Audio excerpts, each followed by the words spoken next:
আসসালামু আলাইকুম রহমতুল্লাহ। কিয়ামতের আগে ঈসা আলাইসাল্লামের পৃথিবীতে অবতরণ।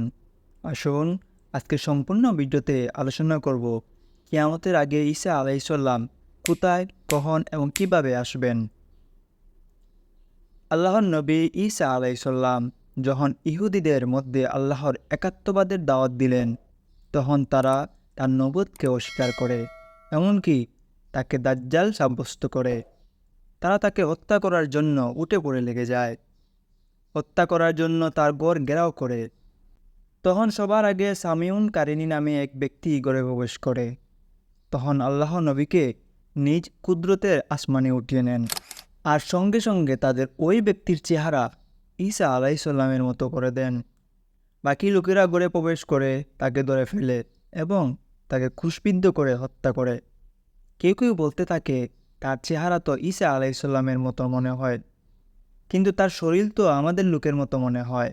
কেউ কেউ বলতে লাগে, ওই নিহত ব্যক্তি যদি ঈসা হয়, তাহলে আমাদের লোক গেল কোথায়? আর সে যদি আমাদের লোক হয়, তাহলে ঈসা আলাইসাল্লাম কোথায় গেল? এভাবে ধারণা করে এক একজন এক এক রকম কথা বলতে থাকে। কারো কাছে সঠিক জ্ঞান ছিল না। আল্লাহ তাআলা প্রকাশ করে দেন, ঈসা আলাইসাল্লাম নিহত হননি, বরং তাকে আসমানে উঠিয়ে নেওয়া হয়েছে এবং ইহুদিদের দাদায় ফেলা হয়েছে। মহাগ্রন্থ কোরআনে রয়েছে, বরং আল্লাহ তার কাছে তাকে তুলে নিয়েছেন এবং আল্লাহ মহাপরাক্রমশীল। তাদের এই কথার কারণে আমরা আল্লাহর রাসূল মারিয়ামের পুত্র ঈসা মাসিয়াকে হত্যা করেছি। অথচ তারা তাকে হত্যা করেনি এবং তাকে শুলিয়েও চড়ায়নি, বরং তাদের দাদায় ফেলা হয়েছে। আর নিশ্চয়ই যারা তাতে মতবিরোধিতা করেছিল, অবশ্যই তারা তার ব্যাপারে সন্দেহের মধ্যে ছিল। ধারণার অনুসরণ ছাড়া ওই ব্যাপারে তাদের কোনো জ্ঞান নেই। আর এটাই নিশ্চিত, তারা তাকে হত্যা করেনি। বর্তমান ইহুদি খ্রিস্টান উভয় দল ভুলের শিকার। ইহুদিরা গর্ব করে বলে, আমরা ঈসা আলাইসাল্লামকে হত্যা করেছি। আর খ্রিস্টানরা মনে করে ঈসা আলাইসাল্লাম ক্রুশবিদ্ধ হয়ে নিজের উম্মতের গুনাহের কাফফারা আদায় করেছেন। অথচ ঈসা আলাইসাল্লাম আসমানে জীবিত আছেন। কিয়ামতের আগে দাজ্জাল বের হলে তিনি পৃথিবীতে অবতরণ করবেন এবং তাকে হত্যা করবেন। সেই সময় ইহুদি খ্রিস্টান সবার দুর্বিশ্বাস করে যাবে যে নবী ঈসা আলাইসাল্লামকে হত্যা করা হয়নি, শুলিতেও চড়ানো হয়নি, বরং তাকে আসমানে তুলে নেওয়া হয়েছিল। যেখানে তিনি জীবিত আছেন, তিনি তাদের বিরুদ্ধে সাক্ষী দেবেন। মহান আল্লাহ বলেন, কিতাবের মধ্যে এমন কেউ নেই যে ঈসার মৃত্যুর পূর্বে তার প্রতি ঈমান আনবে না, এবং কিয়ামতের দিন তিনি তাদের বিরুদ্ধে সাক্ষী হবেন। ঈসা আলাইসাল্লামের অবতরণের পর ইহুদি খ্রিস্টান সবাই তার মৃত্যুর আগে তার প্রতি ঈমান আনবে। তাফসিরের গ্রন্থগুলিতে বর্ণিত ওই ব্যাখ্যাটিকে ইমাম ইবনে জারির তাওয়ারি রাদিয়াল্লাহু তাআলা শুদ্ধতার বিচারে উত্তম বলেছেন।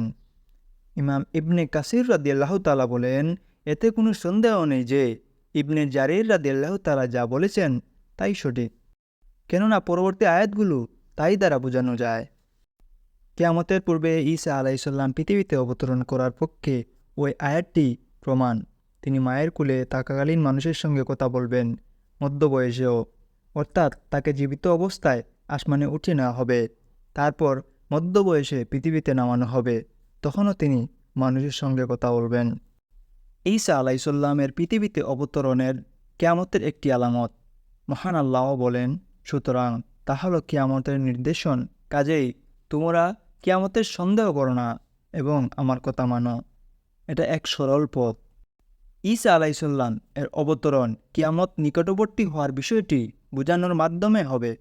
আয়াতটি ওই বিষয়ে প্রায় স্পষ্ট।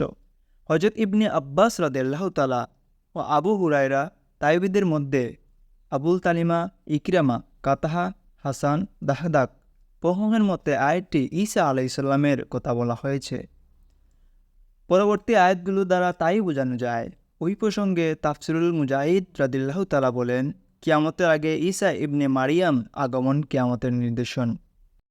তাহলে আয়াতের মর্মতা দাঁড়ালো, নিশ্চিত বিষয় হলো ঈসা আলাইসাল্লাম এর অবতরণ কিয়ামতের নির্দেশন। অতএব এতে কোনো সন্দেহ করো না। ঈসা আলাইসাল্লাম কোথায় এবং কখন অবতরণ করবেন? তিনি ফজরের নামাজের সময় অবতরণ করবেন দামেস্কের উমাইয়া জামে মসজিদে। তাকবীরে উলা বলা হয়ে যাবে এমন সময় অবতরণ করবেন। নামাজের জন্য প্রথম কাতারে দাঁড়াবেন। দায়িত্বরত মুসলিম ইমাম তখন শ্রদ্ধা করে অনুরোধ করবেন, হে রুহুল আল্লাহ, আসুন আমাদের ইমামতি করুন। তিনি বলবেন, না, তোমরা বরং একে অন্যের আমির। এটাই সেই সম্মান যা আল্লাহ তাআলা ওই উম্মতকে দান করেছেন। অন্য হাদিসে আছে, দায়িত্বরত ইমাম হবেন ইমাম মাহদি। নওয়াজ ইবনে সাম রাদিয়াল্লাহু তাআলা থেকে বর্ণিত একটি দীর্ঘ হাদিসে এসেছে, নবী ঈসা আলাইসাল্লাম জাফরানের রঙের দুটি পোশাক পরে এবং দুজন ফিরিস্তার পাহাড় উপর হাত রেখে দামেস্ক শহরের পূর্বে অবস্থিত সাদা মিনারের উপর অবতরণ করবেন। পৃথিবীতে তখন দাজ্জালের আবির্ভাব হবে। সে ধোঁকাবাজি ও ষটকতার জাল বিস্তার করে নিজেকে মাসি হিসাবে প্রতিষ্ঠিত করা মিথ্যা প্রকাণ্ড ছড়াবে। এক পর্যায়ে সে নিজেকে খোদা বলে দাবি করবে। নবী ঈসা আলাইসাল্লাম লুত ফটকের কাছে তাকে হত্যা করবেন। ইবনে জারিয়া রাদিয়াল্লাহু তাআলা থেকে বর্ণিত, নবী সাল্লাল্লাহু আলাইহি সাল্লাম বলেন, ঈসা ইবনে মারিয়াম দাজ্জালকে বাবেলুদে হত্যা করবেন। লুদ হচ্ছে বাইতুল মাকদিসের পশ্চিমে উপকূলীয় নগরী তেল আবিব ইয়াফুফ থেকে রামাল্লাগামী রাজপথের দ্বারে ফিলিস্তিনের অন্যতম গুরুত্বপূর্ণ নগরী। বর্তমান ইসরায়েলের সেখানে একটি বিশাল বিমানবন্দর বানিয়ে রেখেছে। সুবিচার প্রতিষ্ঠা, ঈসা আলাইসাল্লাম ন্যায় বিচার প্রতিষ্ঠা করবেন।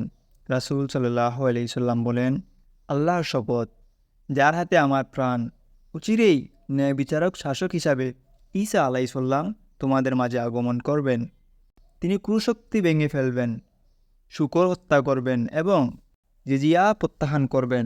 ধন সম্পদ প্রচুর হবে এবং তার নেওয়ার মতো কোনো লোক পাওয়া যাবে না। এমনকি মানুষের কাছে একটা সেজদা দুনিয়া এবং তার মধ্যকার সমস্ত বস্তু হতে শ্রেষ্ঠ হবে। ঈসা আলাইসাল্লাম পৃথিবীতে থাকার সময়কাল। ঈসা আলাইসাল্লাম বর্তমানে চতুর্থ আসমানে আছেন। কিয়ামতের আগে পৃথিবীতে এসে ৪৫ বছর জীবিত থাকবেন। হযরত আবদুল্লাহ ইবনে ওমর রাদিয়াল্লাহু তাআলা বলেন, রাসূল সাল্লাল্লাহু আলাইহি সাল্লাম বলেছেন, ঈসা ইবনে মারিয়াম জমিনে অবতরণ করবেন।